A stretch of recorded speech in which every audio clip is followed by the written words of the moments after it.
We're getting ready for our next panel. If everybody could take their seats. I asked a few other guys, and they all said the same thing.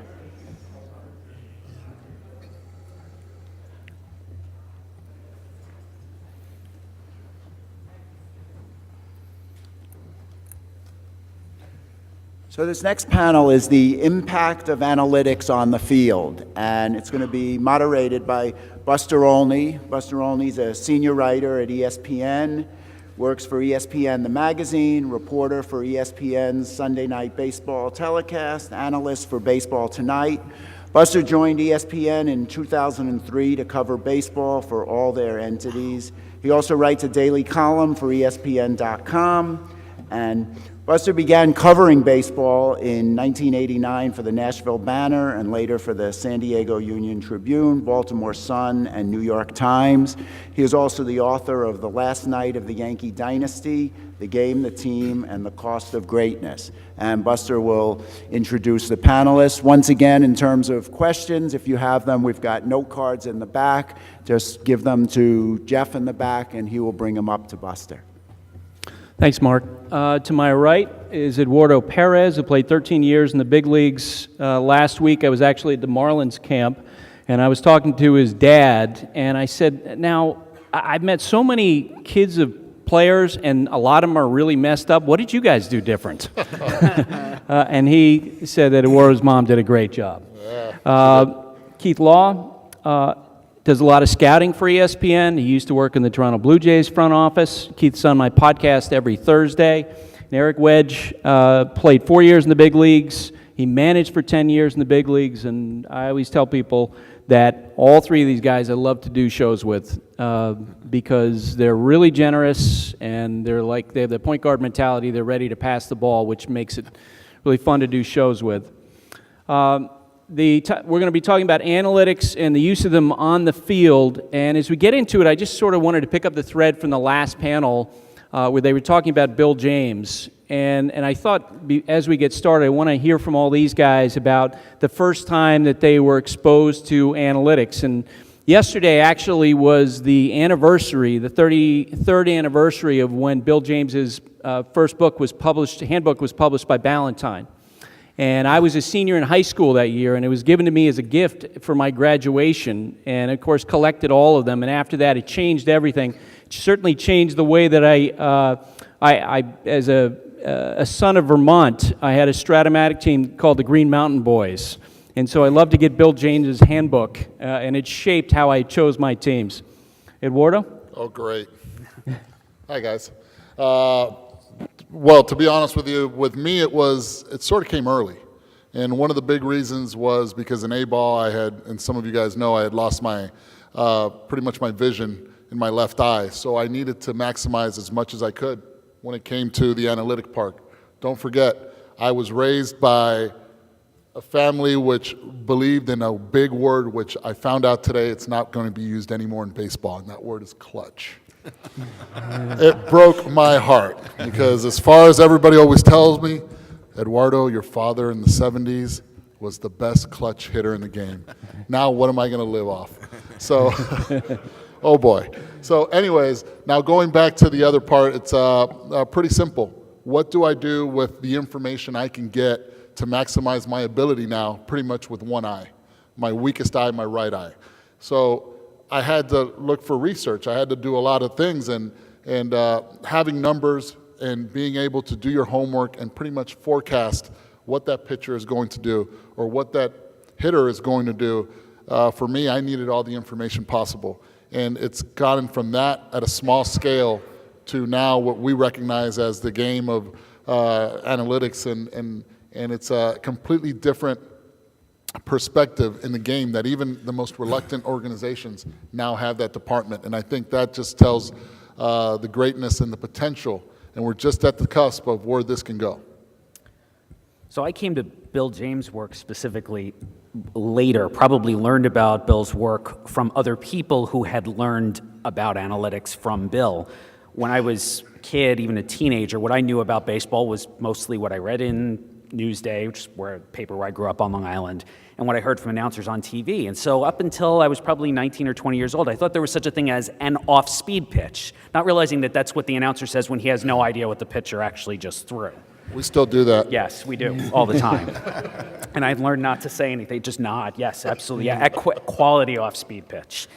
And when I was in college then, it was right about the time that a little prior to the World Wide Web, but at that point there was still a lot of content out there. Some of you, I'm sure, are old enough to remember the Usenet discussion boards. And there were a lot of places there, like Rec Sport Baseball, where people were having really intelligent discussions about baseball at a level that I wanted to participate in, but wasn't really sufficiently armed to participate in. And so, like anything else I've ever done, went in, sort of felt stupid, and said, well, I don't like feeling stupid, so I should probably figure out what everyone else here is talking about. And would just keep reading, and would start reading. It was really what other people were writing about baseball. And the more I kept reading, it seemed like all roads eventually led back to a couple of places. Bill James was one place, The Hidden Game of Baseball was another place, The Diamond Appraised. And so over the next 5 or 6 years, I was gathering more of the sort of primary source material to get to understand these philosophies. And I was lucky enough to have it happen at a time when the interest in this stuff was exploding. So there was more of a market for it, there were more people creating that content, and eventually I got the opportunity to create some of that content myself.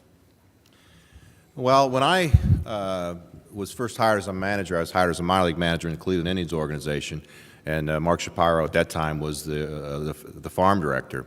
You know, by the time I got to the big leagues, 5 years in the minor leagues, Mark was the general manager in Cleveland. Back in 2003 was my first year there. We had Neil Huntington, Chris Antonetti, Josh Burns. We had a number of guys that are in leadership positions all over the game of baseball.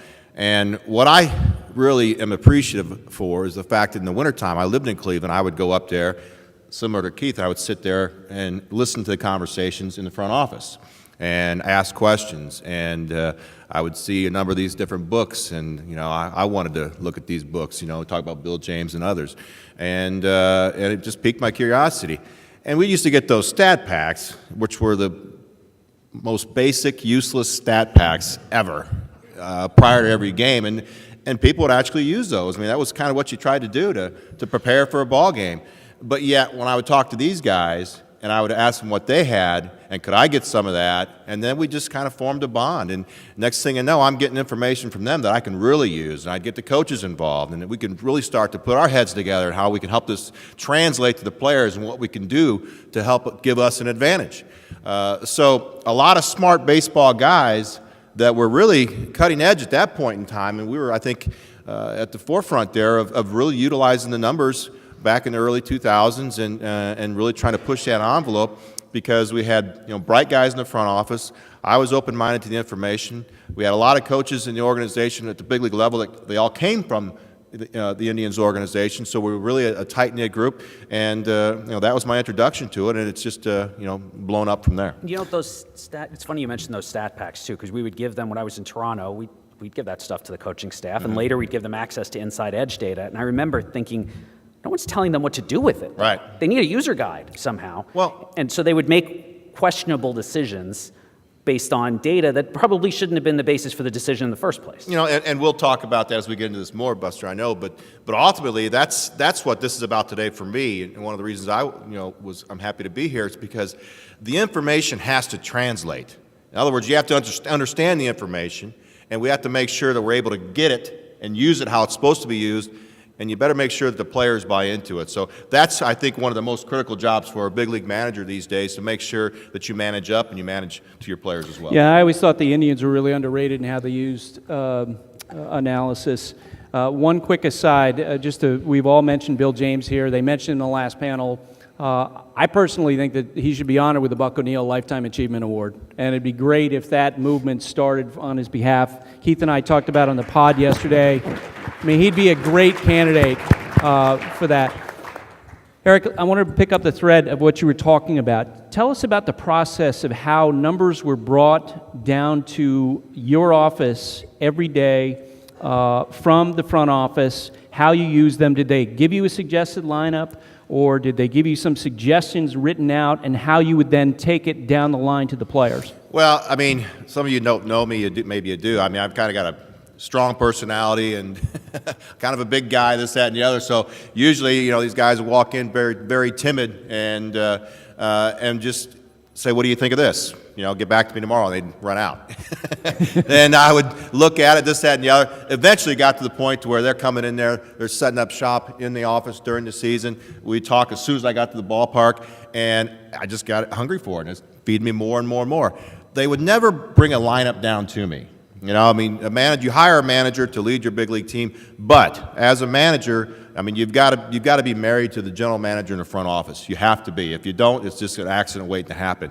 And ultimately, you don't have to agree on everything, but you have to have the time to have those constructive conversations about the numbers or anything to that effect, and make sure that when you move forward together, because I'm going to roll it out to the coaching staff, and ultimately the coaches and myself are going to roll it out to the players, or whether it be individually or as we put a plan together, offensively, defensively, for that particular night. So they did a fantastic job with it. Again, it was different guys. That was back when Chris was assistant GM, Neil was assistant GM. I think Josh was a scouting director. So, we would have a lot of different discussions, and I just really appreciate the fact that they'd come down and give me this information. And most of it at that point in time was more on the offensive side.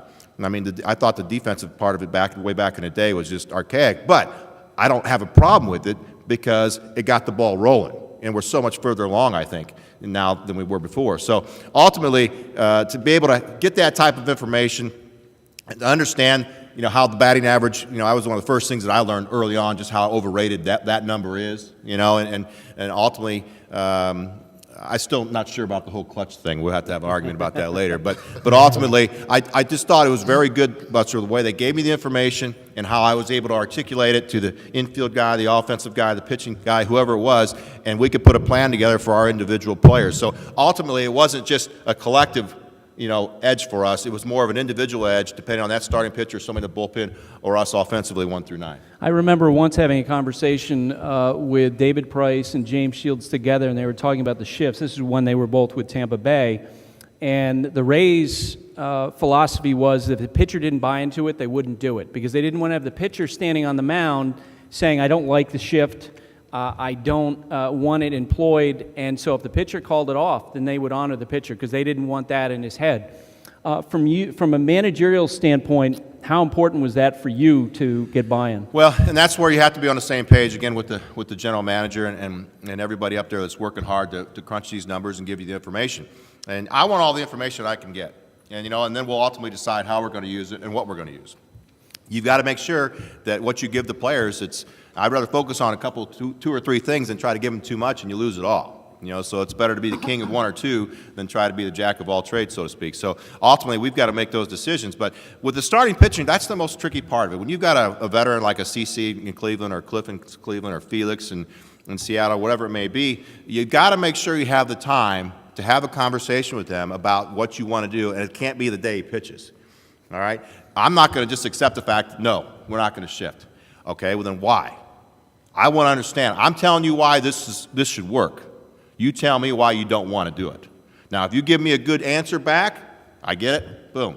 But ultimately, it's my job to make sure, if I don't like that answer, that I convince him that this is the best thing, the best way for you to have success, the best opportunity for us to win the ball game today. So I've got to put the time in along with the pitching coach, with that starting pitcher, and make sure he's on board with it. But ultimately, in the end, if he's still not on board, you got to let him go out there and do his thing as a veteran. You get your younger kids or this, that, and the other, ultimately they're just going to do what you tell them to do. But it's a little bit trickier when you have a veteran guy who's had proven success at the big league level. There's no question, I think, when a lot of this stuff started, there was a massive eye roll that people, managers' office, coaches on a lot of these things. And Keith, you mentioned being the one who would be bringing stuff down. Mm-hmm. Tell me when you feel like that changed. And if we put it at 0% in 1980, or excuse me, in the year 2000, that people were necessarily buying in, where do you think we are today? Well, I think it's been kind of logarithmic, where the acceptance within the business was very low for most of that interim period, and it's really started to ramp up dramatically in the last 2 or 3 years. And I think what happens with any advance, this isn't even just true to baseball, somebody's got to try it. So Tampa Bay was one of the first teams to start shifting heavily. Pittsburgh, 2 years ago, was it, really started employing it. And they were willing to talk about it a little bit. I think it was hard to hide it. It's not like you don't see that the players are in weird positions. But they were willing to explain a little bit that this was a philosophy. And then other coaching staffs and front offices, too, even scouts would see it and say, well, it's working. This team is doing better. They're taking maybe lower quality pitchers and getting more production out of them because they've got defenders in the right places. And then, so once you see someone in the industry have success with this, everyone else wants to emulate it. And suddenly you no longer have the risk or the fear associated with being the first to adopt something that is seen as crazy. If you'd suggested this 5 years ago, this kind of defensive shifting, people would have thought you were nuts. But you have to be careful. And that's the part where I come in. And one of the biggest reasons is, a couple years ago, I was the defensive infield coach for the Houston Astros. We already know what they did last year. Last year, they blew everybody out of the water when it comes to defensive shifts. Pat Listash was in charge of it last year. And you can do as much as you can when the front office sends you the information down, or if it's in your computer system and ground control, you get that email. It says, this is what you have to do with Albert Pujols. This is what you have to do with Mike Trout. This is what you have to do with Miguel Cabrera. But it depends, because if the shift chart tells you that you have to shift Miguel Cabrera with a runner at second and third, there's no way that I am going to shift Miguel Cabrera with a runner at second and third. It really depends on the situation of the game. Because Miguel Cabrera, Albert Pujols, if it's Torrey Hunter, if it's Trout, or whoever it may be, you're a big league hitter, you know that second base hole is open, and you have your second baseman behind second base or on the shortstop side, he's going to take that RBI. He can move and hit that ball in that hole. Now, are you willing to give up 2 runs or a run for that slugger to get that base hit? I'm not. I have to play normal defense, maybe a little shading, as Tony La Russa said this morning, and then try to get him to make an out and at least not alter his swing to bring that RBI in. There are elite players that you can do it with, and there are elite players that you can't. And as much as information as we get in the coaching staff and the manager's office, you have to let the front office know that you will make that move when the time comes. Because if not, you're going to hear it from upstairs. That email comes in pretty quick once that game is over. I mean, really quick, and I was one of the ones to experience it. And you also have to not only educate the pitchers, the position players, but also the front office and let them know, as Wedge said, you have to also be all in harmony. You have to be on the same page. And there's a lot of philosophies. There's the philosophy of, do I play no doubles? Well, the numbers say you don't. But guess what? I'd rather that lineup get 2 base hits and drive in a run from first base than just 1 double and beat me. And it's all comes down to the philosophy of the manager. And you as a coach have to also be in harmony with the front office and the manager to let him know why you're not playing no doubles or why you are. I remember a couple years ago, Matt Dominguez had the best defensive metrics to his left. And we started laughing about it. We're like, okay, we saw it on one of the articles, and I'm like, Matt, pretty good, huh, to your left? And he goes, well, you have me playing in the 5-6 hole, Ed. I mean, I'm not good to my right, but to my left, I'm the best. And it all comes down to the percentages, the numbers. We liked it. The pitchers liked it when it was caught. When it wasn't, the pitcher looks back, and the human nature of things, he's looking back and saying, why weren't you where you were supposed to be a little bit down the line? Every organization has their different philosophy, but I really think it all depends not only on what the pitcher has up here, but what kind of movement they have also in their pitch. And I think you just hinted at something that's kind of confused me that more teams haven't adopted it, where the pitcher turns around and sees the fielder wasn't where he was supposed to be. Most of these guys, the pitchers and the fielders, come up through the minors in traditional positioning. You see very little shifting or anything, Well, none at the amateur level, very little in the minors, and so you're thrusting this huge change on them the moment they get to the big leagues. Well, I think one is lack of information, and I think now organizations are really now scouting those minor league players, and I know for a fact that the Astros organization, they do have a shifting philosophy for minor leaguers also. They don't have the same data, obviously, because there's so many players and so much information and little personnel to really follow all those players in the minor leagues, but they are trending to it, and that way they're starting to get their organizational pitchers used to the shift, because that's what you want. You had mentioned Price, you had mentioned Shields. They came up with that organization. and they understand the Joe Madden philosophy. So I don't think there's as much resistance as if you have a free agent coming in, a veteran coming in. As Wedge said, you're going to go and ask that guy. We had a lot of encounters with Bud Norris in Houston. He's like, no, I want him to play straight up. So a couple games, I told the front office we're going to play him straight up. All of a sudden, base hit up the middle where the second baseman should have been. It's a base hit instead of an out. Ball in the hole, should have been caught. Guy wasn't there. We let him learn the hard way. Then we showed him the information, and he started believing in it. The problem was when he got traded and he went to Baltimore, Buck Showalter wasn't going to put up with it. That way or no way. You were talking about the Astros, of course, and I've had people who work there, they've talked about that, and within the industry, they're viewed as the purest, almost like a science experiment, the organization most purely run through the use of statistics. And I've had people who've worked there who've told me that they think they're really smart and they're also somewhat naive, and in terms of how they use the information. And for example, I know that within that organization there was conversation about the vulnerability of a starting pitcher the third time through the order. So in other words, the theory was if you keep the starting pitcher in the game, first time through the order, second time through the order, don't expose him to the third time through the order. And some of the pushback from the staff on that was, wait a second, not every day is the same. And how can I look the other players in the eye who are on the field? And if a guy has a one-hitter through 4 2/3 innings and he's dealing, how can I take him out? Citing these statistics that are done over a broad spectrum and have nothing to do with today. So you worked in the Astros. Tell me what you think has worked for them in the use of numbers, and tell me what you think doesn't work for them. I think one thing that worked for him, and this was at the beginning, I worked a lot with Sig Maxdahl, and I used to meet with him every week. And he is still the head of the Decision Sciences Department in Houston. And what I liked is that he told me from the get-go, Eduardo, I didn't play the game. I want to know everything that you have and give me information so I can get a better feel for it. Questions like, why do we play no doubles? He never got that. He didn't understand why that third baseman had to be down the line. He did not understand why the outfield had to be deep, especially with 2 outs in an inning. I didn't want to give up the double. Just basic, fundamental baseball philosophies that, one, I grew up with. Are they archaic? Well, we did a trial and error on it during the season. And we were willing at that time, because we knew that the Astros were not going to be able to compete at the way that the Angels competed in that division, or at the way that the Rangers competed in that division that year, that we were going to take risks. We were going to see and get numbers. So what I like about the Astros, what I liked about them was that they were willing to try things and they weren't afraid of messing up. Because in baseball, you have to be able to mess up in order to find a solution, to find a way. And the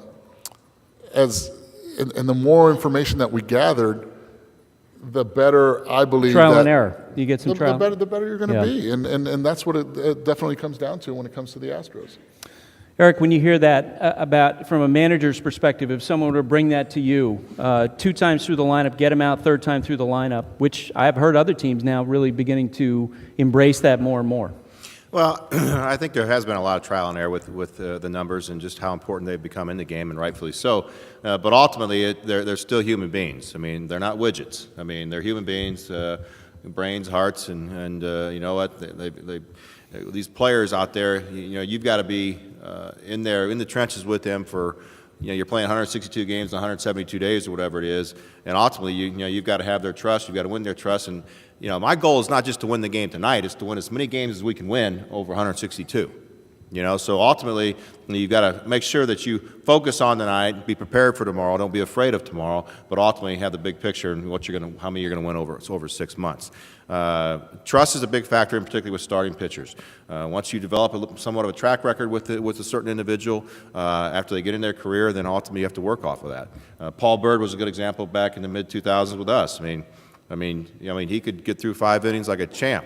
But I tell you what, man, he would hit a wall. And I just figured out different reasons to take him out going into the 6th inning. I just, I don't know if he ever figured it out, but I had about 20 different reasons I took him out. He did just now.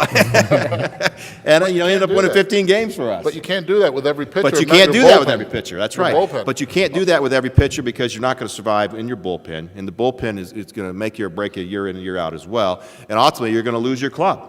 The worst thing that can happen with a manager or coaching staff is if you lose the club. And Buster knows it. We don't talk about it a lot on the air. But, we all know when somebody loses their club. We know it before they get fired. The players know it, and the press know it. And you know what? You can't do that because it's a lesson for failure. Well, there's a penalty. It's not that you can't let the starting pitcher face the lineup the third time around, but there's a penalty. He's worse. In the general case, he's going to be worse the third time through. So it's easy to go to the manager and say, don't let the starter face the lineup the third time. But the problem is you're going to blow out your bullpen, and often that's still changing the pitcher is not the optimal move. You're up 7-0 or something. Then changing the pitcher might be the better move sort of in the abstract, but in that particular case, it doesn't change your win expectancy. You're still going to win the game even if the starting pitcher struggles a little more that third time through the lineup. It's harder to express that without sort of getting bogged down in the math, I think, when you're trying to talk to either coaching staff or particularly to the pitcher himself. Right. And I think it's common sense has to come into play. Every individual is different. I look at every player. I look at them as a story, and that's how I handle that collectively. All 25 guys. There's 25 different stories on the club, so I handle it appropriately. I make sure that the pitching coach and all the other coaches do as well, and the communication has to be there before, during, and after. And you build that trust, but ultimately you make those decisions. And part of that communication is making sure that you're honest with them. You've got to be honest with them about the good, the bad, and the ugly, and they've got to be strong enough to handle it. You mentioned trust, and I think an absolutely fascinating story is Bob Melvin with Oakland. I know from talking with players, from agents, there is a high degree of cynicism within that clubhouse about what the front office does. Now, when you look at what the front office has done, how could you possibly question it? Because all they do is win. Every player they pick in a trade turns out to be the right player. But from what I hear, Bob Melvin does an unbelievable balancing act between what the front office wants him to do and the players who might, in other cases, they don't want to see the manager as being a mere extension of the front office, not really a part of their side. And from everything I hear from players, from agents, Bob Melvin does an amazing job of, on one hand, working with the front office, taking their information, implementing the front office, and on the other hand, keeping the players believing in him that he has their interests at heart, which is what I think you were talking about, Eric. I think Bob Melvin's one of the hardest working managers in the game because you talk about having to manage his players and manage above him. I've been through a lot of managers over there, Art Howe, Maka, Guerin, a lot of different guys, and Billy is one of the best in the game, does things a little bit differently, asks for a lot, demands a great deal, gets very involved with the manager and the club, and Bob's done a great job of balancing all that. God love him, man, I tell you what, it's amazing how he is able to do that, but you have to make sure, as a manager, you have to be the one that bridges that gap, and you have to create that type of relationship with your players and coaching staff as well as with the front office, and you have to be the one that really does all the managing. That's why they call it a manager, not a head coach, because you have to manage situations, you have to manage people all around you. You have to manage the press. It's a high impact position, but ultimately even more so now because there are so much coming down from the executive offices, which helps you be better as long as you can manage it and make sure you distribute it. The front office has the luxury of they can be dispassionate about the players. They probably should be, largely, at least in making larger moves, roster moves, who to trade, who to sign. The manager does not have that luxury. That's right. You have to treat them as people because they're right in front of you. And that's, it's like when the trade talks come our way.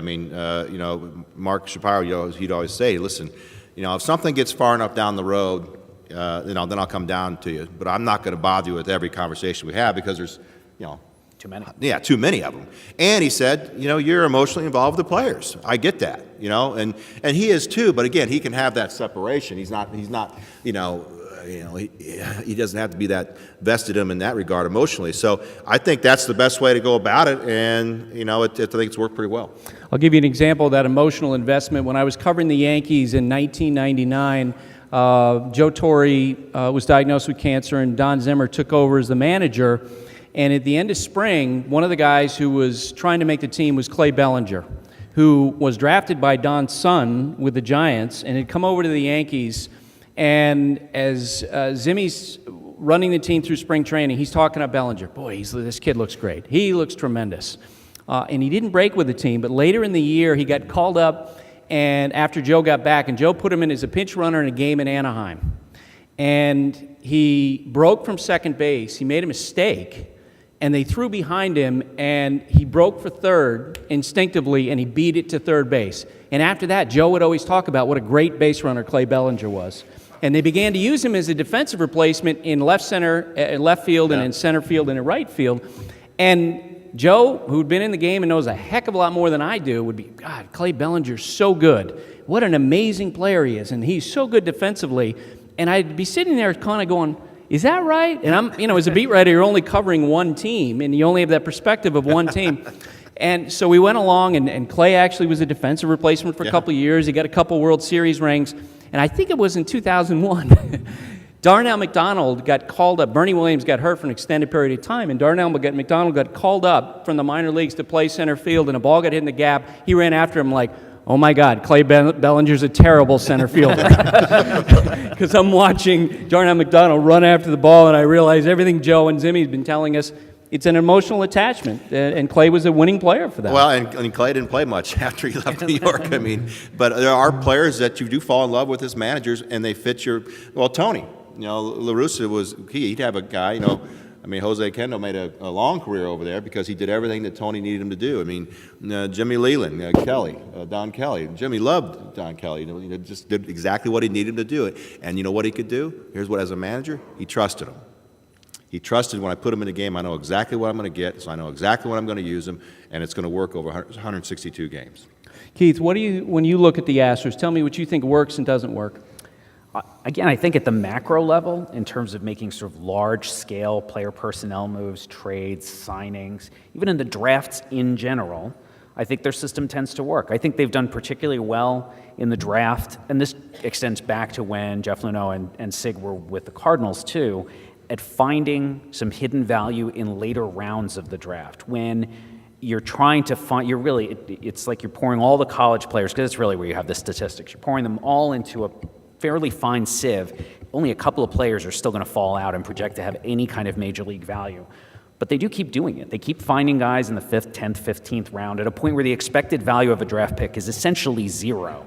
They still manage to find guys who either end up with major league value or end up with some trade value because they perform particularly well in the low minors and might have one carrying tool that a scout will walk away and say, I think this guy can be an extra outfielder. I think this guy can be a left-handed reliever in a big league bullpen. Where I think it has fallen short for them, though, is at the micro level, in terms of managing individual players at the major league level, in terms of making some of those critical picks towards the top of the draft, where you're investing a large amount of money in just one or maybe two players, and we're understanding some of the less quantitative aspects of the player, of the makeup, the work ethic, the family background, et cetera, the things that traditional scouts would do, the thing that's probably the most important thing we still ask traditional scouts to do, that's where they struggle. And they struggle on the pro side, too, because they've turned over so much of the staff there. It's got to be the youngest pro and amateur staff anywhere in the big leagues right now. They lost a lot of institutional memory, and they lost a lot of experience in being able to glean those things about players that you can't get out of what is arguably the best analytical system in baseball.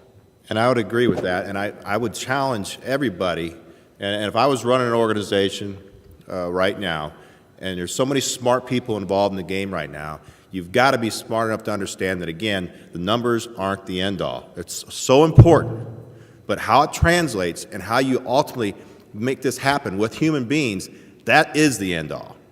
Because you can't go halfway. If you want to finish it off, the organization that figures that out and how to do that from head to toe, and communication is key, trust is key, understanding is key, and be able to communicate that from the owner to the president, to the GM, to the manager, to the coaches, to the players, to the farm director, to the field coordinator, to other coordinators, to the minor league managers and coaches, ultimately to the minor league players. So if you want to have the best organization in baseball, and ultimately maybe be dominant over a period of time because it starts with the draft, all right? That's what you have to do. That's what has to happen. It would be a shame if we have all this information, all right, and we don't allow it to translate to the field, because that's ultimately the only worth for the information. I mean, we can get together and have a good time, don't get me wrong, but unless it translates into wins and consistency over time for an organization, And it doesn't matter. One of the biggest challenges is you're trying to communicate and translate all of that information to a staff you typically don't see. Your area scouts are scattered throughout the country. Your cross-checkers are probably all on planes somewhere at this point. Your field staffs are at all your minor league affiliates, or your roving guys are traveling around. It's not like you have everyone in a room like this. You can't have a staff meeting and get everybody in one place and then try to discuss this stuff. It's why you'll hear about teams having mini camps in January. Well, it's also an excuse to get all the area scouts in one place, because it's the only time in the entire calendar year you can sit down and talk to them about maybe some new philosophy, some new information we're going to use. That, okay, we've got better field FX data this year. Well, now we're going to start to integrate that. You have one shot in the whole calendar year to get everyone in a room and try to explain that. Right. And it's a very difficult task. It's why communication is a huge separator between the best organizations and everyone else. And on the flip side of that, one thing Neil had me do when we were in Cleveland is that I would, every 4 or 5 weeks, do a conference call and just give the State of the Union with our big league club to all the scouts. So when they're out there beating the bricks and hustling, they feel connected to the club, and they've got the heartbeat of the club, and it allows them to be that much more vested in it. And ultimately, I like it coming back the other way too. Pro scouting director, or amateur scouting director come in town, he comes sit in my office and give us the State of the Union with where they're at. Now you've got a chance to even stay connected, even though you never see each other, but maybe once a year. I think all of us in the panel up here would agree that the use of numbers has changed defense extraordinarily in the last 5 years. And I'm curious to get these guys' perspective on how far they think that numbers can be used specifically with pitchers and hitters. And I'll give you a couple of examples of this from the Detroit Tigers from last year and conversations I had. First, in terms of a hitter, I had a conversation with Miguel Cabrera once. And J.D. Martinez just told me a story last week. He totally backed this up. He said in hitters meetings, when they're giving the scouting report, Miguel Cabrera's polite. He sits in the room. He's looking at his phone. He'll glance up and see who they're talking about, and he'll go back to being on his phone. And he's not paying attention to any of it. And what he said to me, and I had Derek Jeter say similar things to me through the years, he's like, I only want to know how hard he's throwing, and I don't want to know anything till I stand in the on-deck circle. And I want to watch and see how hard he's throwing. And he said, once he throws his first pitch, I know everything. Which he basically was saying, if it's a breaking ball low and away, okay, he's going to be passive. If he comes inside, okay, then I'll adjust that way.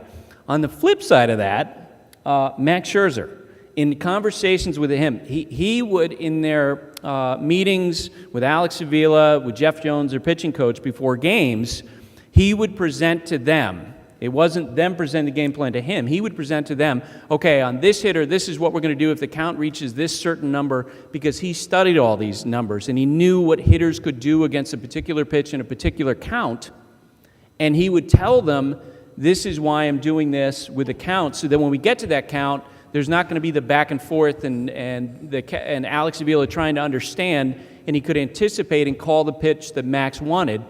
He had so much information. He uses so much information that Rick Porcello says that sometimes he just has to walk away because he can't process that. Right. And so I ask you guys, Eduardo, I'll start with you. Tell me the practical application of some of the numbers that are brought down into the clubhouse before each game, and how can hitters use that, and do you think that there'll be much more of a use for that? Is there an opportunity there for hitters?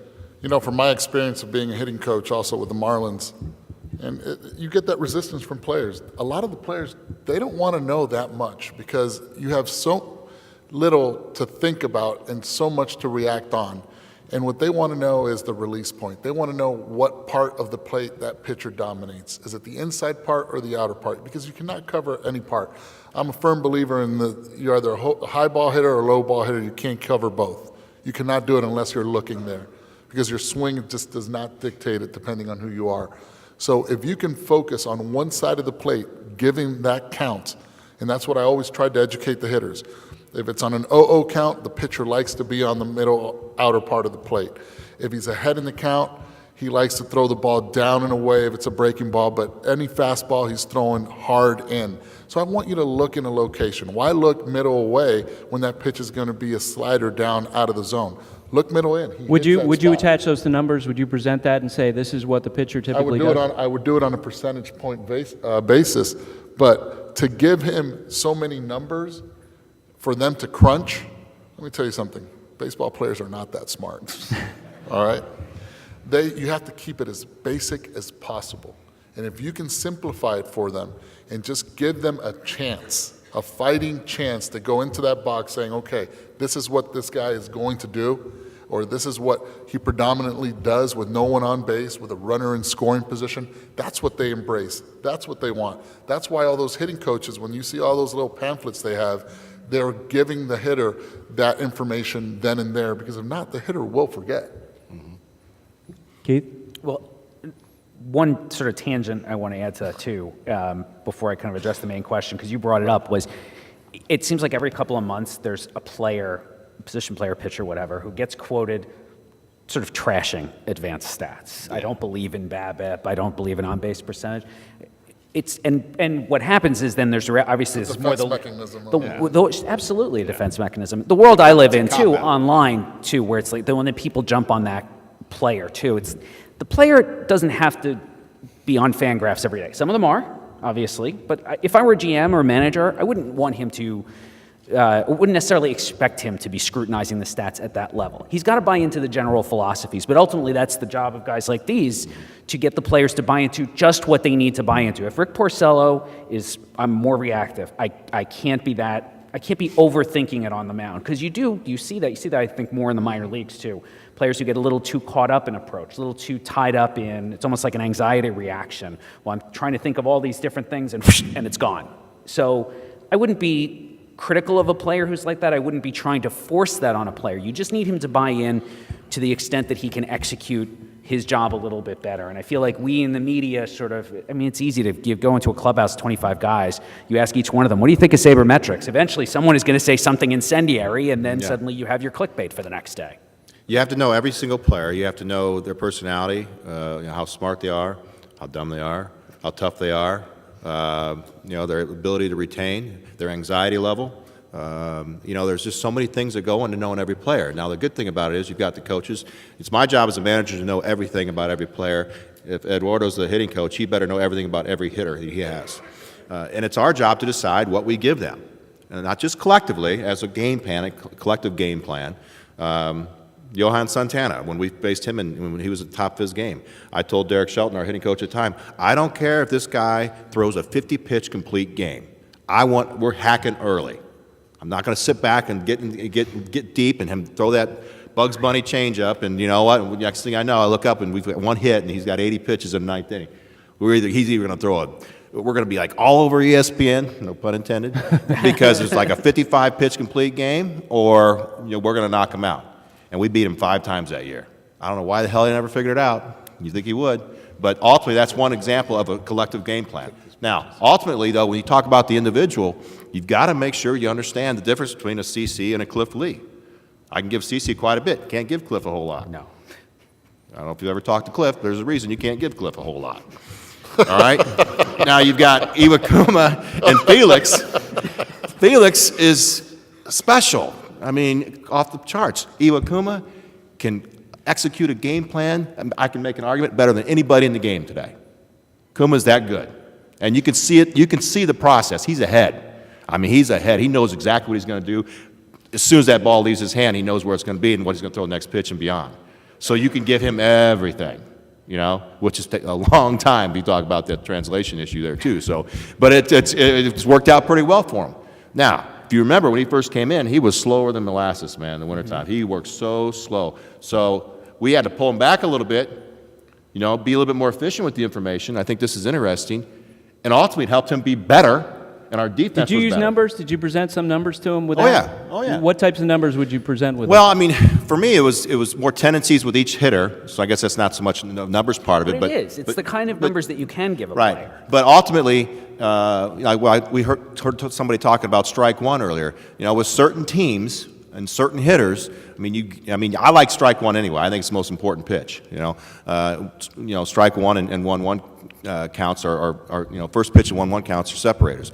But ultimately, we could give him certain tendencies with certain hitters, and whether it be we're not throwing one sinker to Mike Trout for obvious reasons. We're going all four seamers. We're going up. If he hits the ball, if he gets on top of one, so be it. And you know what? And you're going to work ahead. You know, Derek Jeter. I mean, we're going to throw every pitch is going to be a fastball in today. Fastball in, fastball in. We used to do the same thing with Nomar. Let him hit that first one. He hopefully doesn't kill anybody in the stands, but he's going to take the third base coach's head off. He's going to hit the first one in the stands, and we're just going to keep going in there and frustrate him. And as soon as you see him overcommit, then we're going away the rest of the game. We got him. And we used to wear him out and frustrate him. You know, so we'd ultimately have that. Certain counts with certain hitters.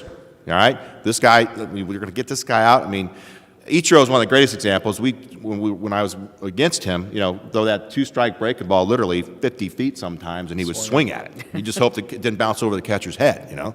I mean, so there's just a lot of different tendencies and different things with numbers that you can use ahead, behind, and even. Head in the count, even, or behind the count and even. And he could process all that because the information's there. So if you have somebody like that, oh, it's beautiful. And look how he does. Let me ask you guys this. I'm sorry to interrupt, Eduardo. Along those lines, my belief is we talk about the offensive decline. I really believe that pitchers have utilized the information that's available more effectively than hitters. Maybe it's just because of the nature of the sport, because hitters have to react. Right. And the pitchers are the ones who are attacking. Either you guys buy that? No.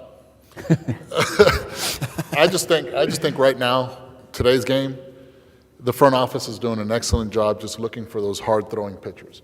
And with the numbers you look at hitters, and what's the percentage of numbers of hitters that can really have hard contact with 95 plus? I think Frazier was the best one last year, the third baseman for the Reds. Yeah, Todd, he had the best numbers against him. I think teams are now trying to scout those players and trying to scout those hitters and try to trade for those hitters that have that high percentage rate against hard throwing fastball. You look, why did the Marlins want Enrique Hernandez in that trade that sent Cozart to the Marlins? Why did they want him? Because his high rate against fastballs. It was amazing. Same thing. Why did Andrew Friedman want him also in that trade going to LA on the D. Gordon? Because of the same number, that high rate fastball. I'm using him as an example. There's not a lot of players that can really catch up to a fastball middle up in the zone.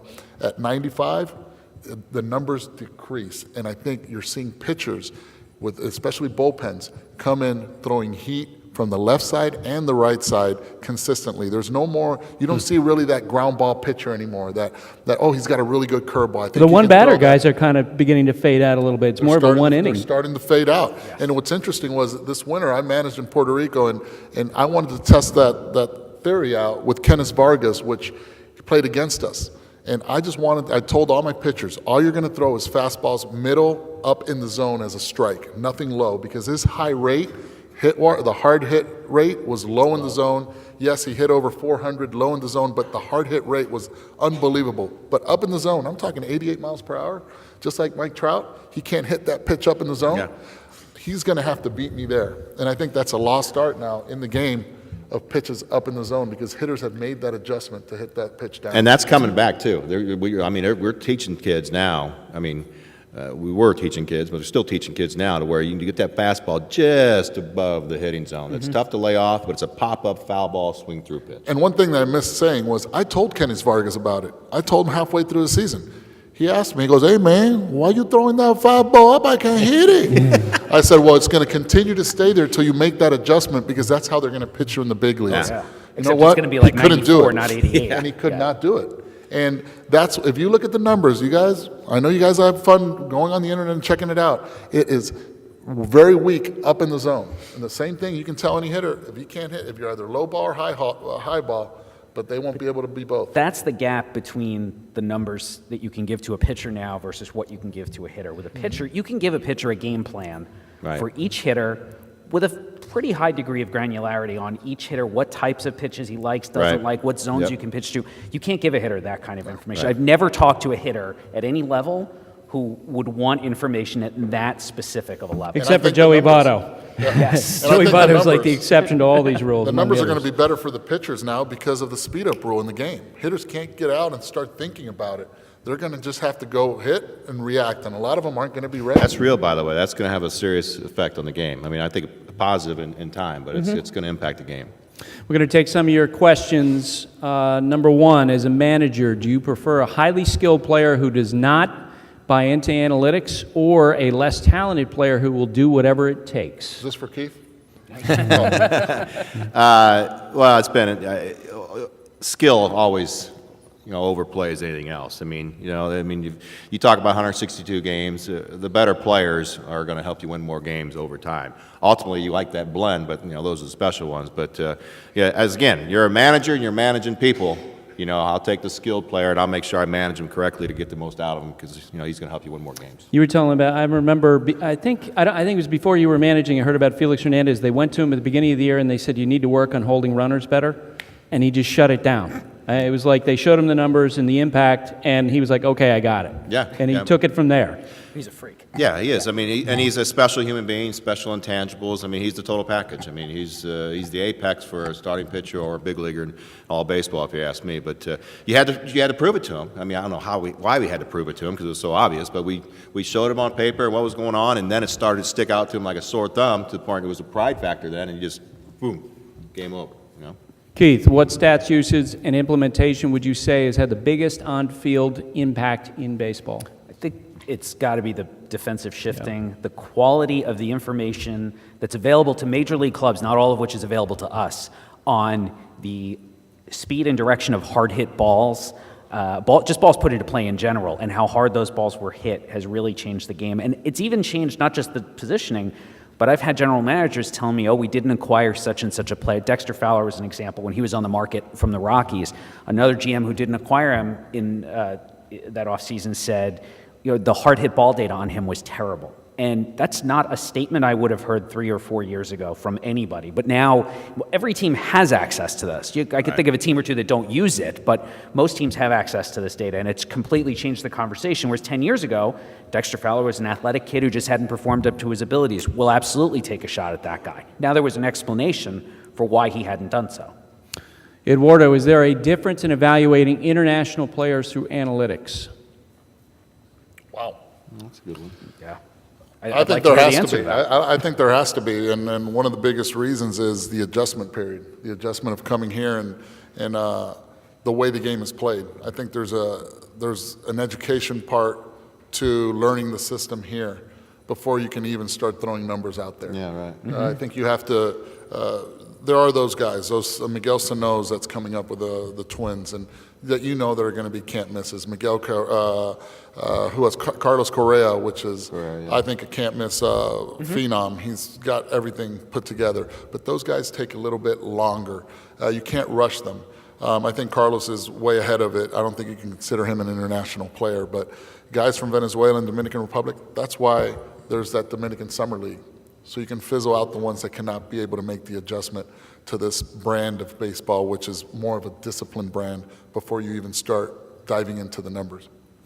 Eric, this one is directed toward you. Do you think team chemistry is the key to winning? No, I don't think it's the key to winning. You've got to have talent.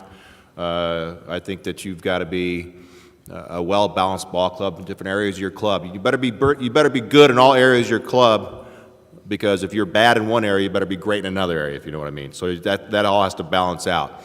Ultimately, again, as a manager, you make sure, along with the general manager and as the leadership of your organization, you put that big league club together. But ultimately, the manager and the coaches, starting with the manager, has to make sure that that clubhouse is an extension of him, that it's run the way it's supposed to be run. So for me, if you got bad chemistry in a clubhouse, shame on me. That's my fault. Hell, that's why you hired me. You know what I mean? So we're going to put the talent on the field, and we'll make sure we take care of the second part. So you've got to have talent. You've got to have players who know how to play and know how to go out there and get it done. And that's why all this is so interesting to me with the information we have. So that's why I said what I said earlier about, ultimately somebody to put it all together and make sure that it translates for both on the human side and the, I think the the Indians might be one of the closer teams to probably doing are. that if they only had money. Yeah, that's true. Yeah, and they've been so efficient over there, and I'm good friends with Tito, and of course with Mark and all those guys over there too, and Chris. But that's their challenge. They don't have the money, but ultimately, so they feel like they've got to do it better than everybody else, and they've always been great communicators over there, and Tito is just right along with that with his Brad and their staff too. What was your favorite team to work with, Eduardo? Well, that's actually what I was going to add on to right there. And there were two teams that I loved playing for. One was St. Louis, and one of the biggest reasons is they knew how to use the personnel. And every time I got in the car to go to the ballpark, and this happens in everybody's job, if you're loving to get in the car to go to your job, you're going to produce, and that's when the numbers really kick in. But if you're like frowning upon, oh man, I got to go to the ballpark, it's already 2 o'clock or it's 1:30, you know you're in trouble. And St. Louis and Cleveland were phenomenal. And Tony La Russa was here, and Wedge was my manager in Cleveland. And actually, when I got traded, I hugged you. Yeah, you did. And one of the reasons I hugged him is because I wanted to thank him because he knew how to use me. I was used perfectly with the platoon system when he took me out for defense. God bless his soul. He's stressed out for 6 or 7 innings. My defensive metrics were way off that side of the chart. But he knew how to use me. And that, as a player, is what you want. You want to know what to expect. Then when I got traded to Seattle, my numbers went straight down. One, there were no lefties in that division. They didn't, Mike tried to get me in, God bless his soul, but I was like, don't worry about it. If there's no lefties, I'll entertain myself somewhere else. And it came down to the point of it really matters where you play and how you get treated. It doesn't matter where you play because it's all the big leagues, but how you get treated in where you're playing, and if they know there's a role for you and how to use you, I mean, it's the best feeling as a ball player. Would you shift if playing or managing today? Keith, you and I can live the fantasy. Yes, I would if I were Yes, playing or yes, managing. Okay. absolutely. Yeah, okay, Oh, you yeah. guys. Oh, yeah. What was the question? Would you shift if you were playing or managing today? Would you Without a doubt. Yeah. But- But I think but- you have to have the common sense, like what Eddie was talking about earlier. With certain situations, you got to, In Colorado, I said, you know what, we're in Houston, let's have some fun with this. Troy Tulowitzki hits the ball all over the place. He got it to a 3-1 count, a 2-0 count. I told Altuve, you go from there, go to the other side of the field. I don't want Troy Tulowitzki hitting a home run or using all his power. Get that little base hit over there. 2-0 count. All of a sudden it went to 2-1 count. Moved him over again. He stepped out. He looked around. Now you start messing with the guy's head. I really believe you have to move defense depending on the count also. The situation. Troy, you want to hit a home run to right center field? Go for it, man. All the power to you. I thought Ripken was one of the first ones, and you know better than I do, probably, Bus. I just remember playing against him, and just, he was one of the first ones that stuck out to me at short before he moved over. Wow, look where he's playing. I mean, because he was such a student of the game, and he knew what was going. I mean, deep in the hole or up the middle or whatever it be, and it was amazing how many balls he just would still be able to suck up late in his career because he started in the right spot. It was just stuck out to me like anything. You guys have fun watching the Cardinals play. I love watching the Cardinals play and where they play their third baseman. It's always on the line. Yeah. All their pitchers throw that two-seam fastball, which is taut as soon as they get there. And Jose Oquendo always has his third baseman on the line. Does not matter what the count is. They've won a lot of games like that. And he plays defense according to his pitching. And it's worked for them consistently. Stoch does that some in Anaheim, too. Stoch will do that some, and he'll do it with his right fielder sometime, too, Last one, I'll give you guys a chance. You guys have both spoken that you want to take a shot at this. The issue of clutch and hitting with runners in scoring position. And I already told you where I stand on it. I mean, I put a roof over my head. Well, there is such. Go ahead. I'm sorry. I was going to say, let me tell a quick story. 2 years ago, when the Cardinals hit 330, set a record hitting with runners in scoring position. I had a long conversation with Matt Holliday about this very topic, and he noted that the entire lineup of that group of hitters, other than Carlos Beltran, they were all basically middle of the field hitters. Carlos was the only guy who would pull the ball consistently. Everybody else, in early batting practice, in daily batting practice, all they worked on, taking the ball through the middle. That was the approach of Holliday and Alan Craig and all those guys. And so I always thought that, you know what, I don't want to say it was all luck if this is something they're literally working on every single day to do this, and they just happen to execute at a higher level than maybe other teams had in the past. And that happens sometimes. You get those spikes of performance. But I wouldn't call that just simply a product of luck. That's my opinion. I think the clutch hitters, and I have to believe in it, I'm brainwashed into it, but the clutch hitters are the guys that can slow the game down, can understand what do I have to do with this given situation. You look at the pure RBI hitters, God bless, sorry. I said it again, RBI also.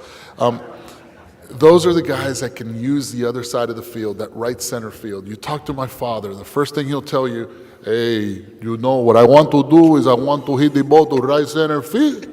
I got a runner on third, I don't want to hit a double play. Tells you just like that, accent and all. But it is with runner in scoring position, that's what he wanted to do. He always told me, he said at the time, and this was in the 92 or 93, he would tell me, he goes, I'm in the top 5 all times in strikeouts. The other guys, the other 4 are in the Hall of Fame. He was not in the Hall of Fame at the time. He goes, you have to know when to strike out, and you have to know when not to. And with a runner in scoring position, he was not a home run hitter. He wasn't a line drive hitter. He was a middle, the other way hitter to get that run in for the team.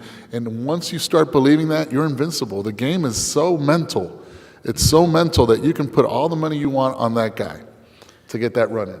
Yeah, and Tony was one of the best. I was a big Red Machine fan back then, but approach and anxiety. I mean, your approach is not luck, okay? Your approach is your approach. And I think of Miggy and Victor over, and I had Victor in Cleveland for a lot of years, and one thing you said resonates with me is the ability to slow the game down. I talk to the kids all the time about heartbeat, all right? Anxiety, heartbeat. Okay, and you got to get in there, like Mr. Ortiz, they was mentioned earlier, and you need to feel like you're 10 foot tall and bulletproof. That's real. That's not on paper. That's the human being portion of it. That's lack of anxiety or no anxiety and confidence, which comes from all that. But your approach is what Buster was talking about. So if you have the best of both those worlds, and then you've got a clutch hitter, a guy that's going to be good at driving in runs and doing better with runners in scoring position. And ultimately, I'm a big believer in approach, especially working the middle the other way, whatever you need to do, depending on the hitter. But there has to be that. And also, another thing that's very underrated, if you look at some of the better clutch hitters, they do damage early. They get out there, they're hunting early. I think there's a difference also with what Buster was saying with the St. Louis Cardinals.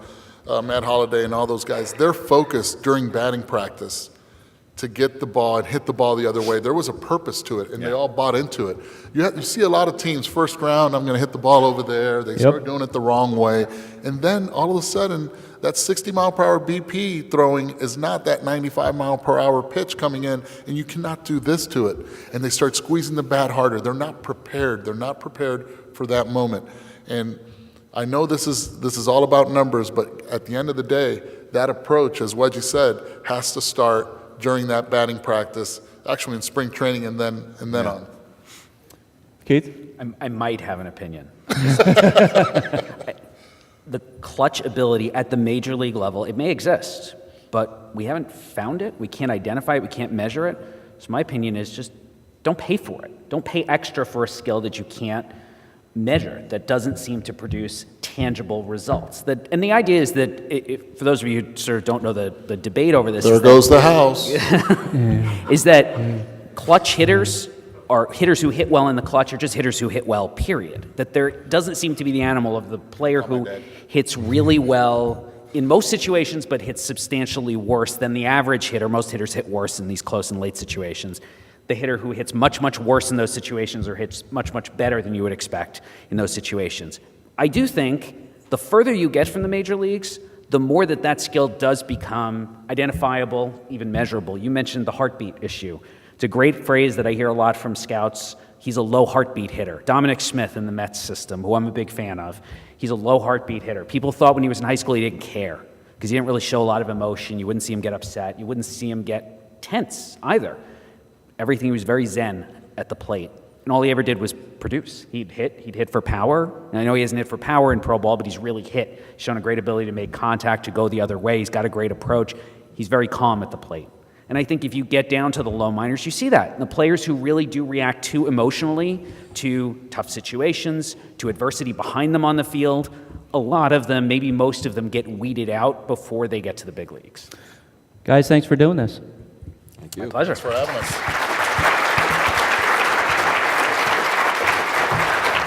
Tell your dad I'm sorry. He just didn't get paid.